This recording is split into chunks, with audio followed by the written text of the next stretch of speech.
These little airbags are really nice to have on your truck, you know. They reduce squat, they're pretty easy to install, you know. They ride nicer than having a big heavy leaf pack, and you can tow more with them. I figure they're too small for my needs, so I upgraded to some full-sized airbags off of a semi-truck. These are the exact same ones that go on a Kenworth or a Peterbilt.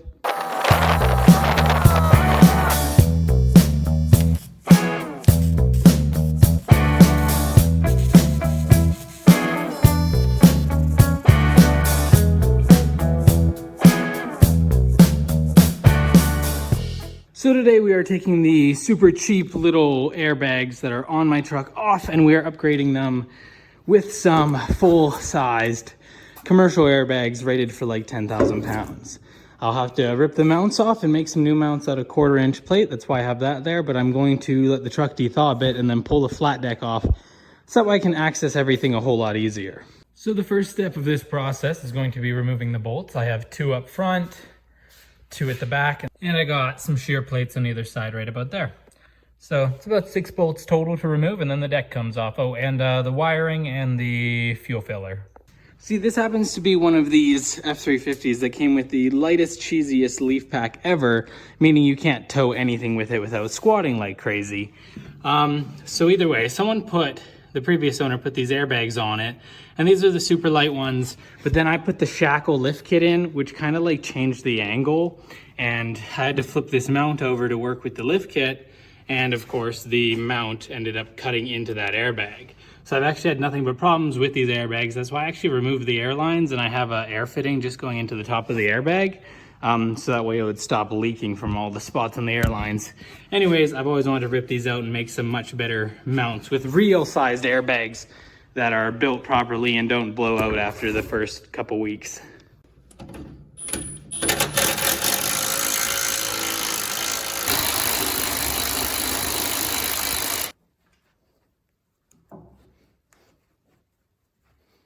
Okay, so we've got the bolts pulled, we got the wiring cut off, we got the fuel filler removed. Now we just got to pull the deck off of the frame.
We got our deck off of the truck frame, and there's our airbag. So I'm just gonna remove the airbag, remove this mount, remove the upper mount. So we got our upper mounts removed, and the airbags are just sitting on the lower mounts there. So I'm just gonna pull those off, and then we can start seeing how much room we're gonna have to fit those big airbags in. Here it is sitting kind of how it's gonna. We got a stud sitting out the bottom, so we're gonna have a plate that mounts onto the leaf pack here that goes out that way, so I can thread the bottom in. And I'm gonna have to cut off this bracket here where a bump stop used to be, and we're gonna kind of set it up in here, and I'll probably make some mounting brackets. But yeah, that's kind of where the airbag's gonna sit in there. Not too bad, honestly. We'll probably butt this plate right up against the frame and make a mount basically like the mount that was there before. I might actually use the old mount and just put a new piece of plate on it.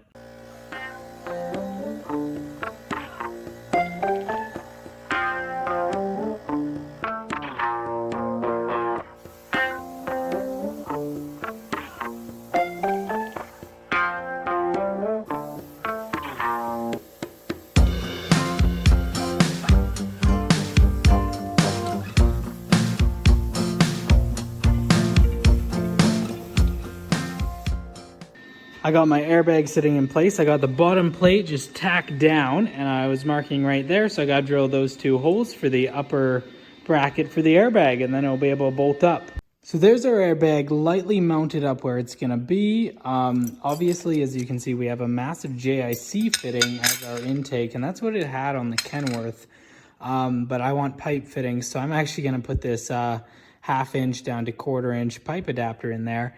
And this is cast, that's not. So welding it would likely cause leaks, and I'm actually gonna, some people aren't gonna like this, but I'm gonna take some JB Weld, I'm gonna coat the threads in it, and hammer that down in there tight. And a lot of people won't like that, but JB Weld is pretty impressive. I've always been impressed with the results whenever I use it. Some people like JB Weld, some people don't, but this will handle the like 50 PSI it's gonna have in there, and I'm definitely not gonna have any problems with it, especially if I clean this out nicely and clean that. And yeah, honestly, I don't think I'll have any problems using JB Weld with this, and I will do the other airbag while I'm at it.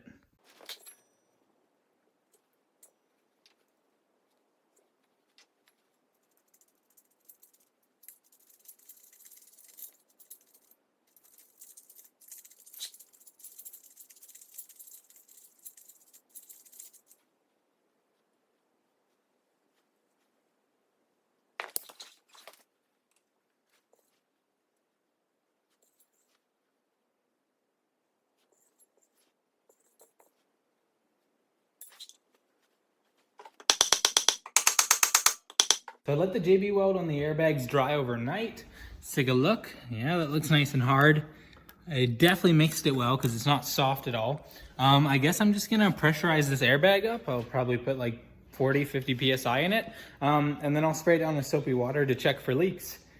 But yeah, I'm pretty confident with that. I think it turned out all right.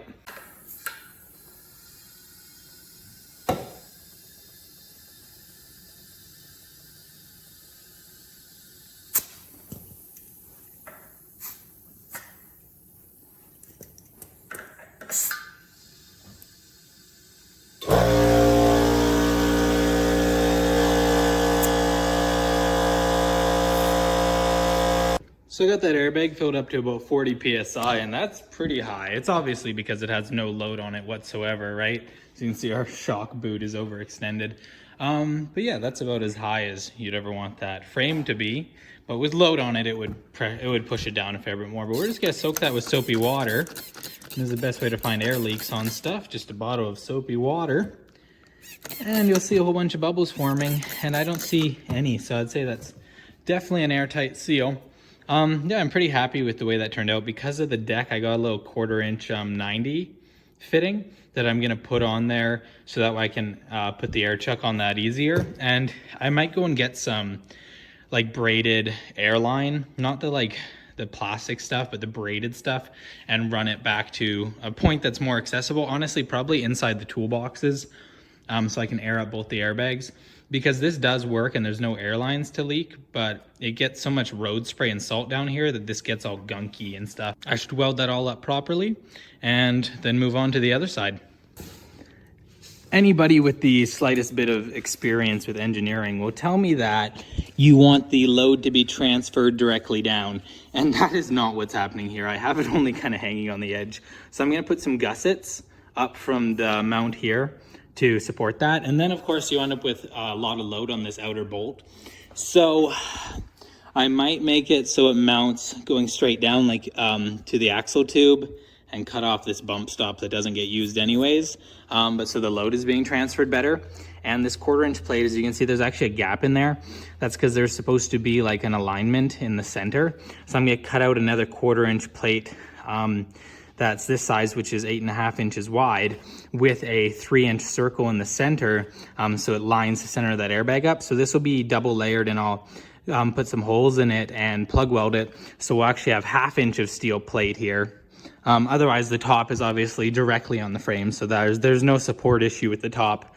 It's just the bottom at this point, because I did have to bring the airbags in to have them clear the tires. So yeah, anyways, I think some supports at the bottom, and we'll be golden.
You can see this mount here is really not ideal because we're only like half onto this bracket here, but it's just kind of line up the airbag where I want it to be. Of course, I'll add some gussets and I'll probably actually end up putting a support right down to the axle. But this is really just helps me line it up for now.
These are definitely not my best welds, but they will do the trick.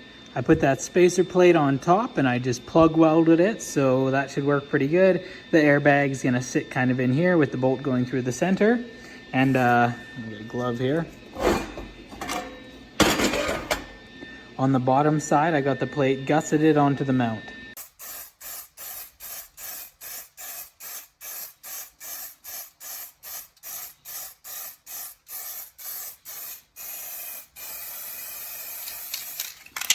While I have my frame off, it's going to be the best time to service my rear axle. Spelab sent me a differential cover, which I've been really excited to try out. So I guess I'll be putting that on now. It's a fully billet aluminum cover, and it's not a flat back cover. And we all know about cavitation. So this really well built differential cover actually avoids cavitation, since it's designed and rounded, just like the OEM diff cover is. I'll include a link down below so you can get one of these for yourself. But first, we're just gonna have to yank that cover off and put in new fluid. This cover's really well made. Like, it's actually like really thick, like a half inch thick for this back plate, I think. Maybe even thicker in some spots. But anyways, it's all billet aluminum, so it should be pretty strong. And it has a fill plug, which is absolutely mandatory. I hate trying to fill from a side plug. Has a sight glass. It has a little plug there for where you can put like a thermostat or a sensor. And then of course a drain plug at the bottom. Aluminum covers cool better, especially with proper cooling fins on them. They have increased oil capacity, which obviously more oil means cooler and lubricates better. Really impressed by how this cover looks, actually. It's not too bad, and it's pretty competitive compared to all the other covers out there. We got a fill plug, which is absolutely mandatory. Filling from a side plug is terrible. Got a sight glass there with a bead in it.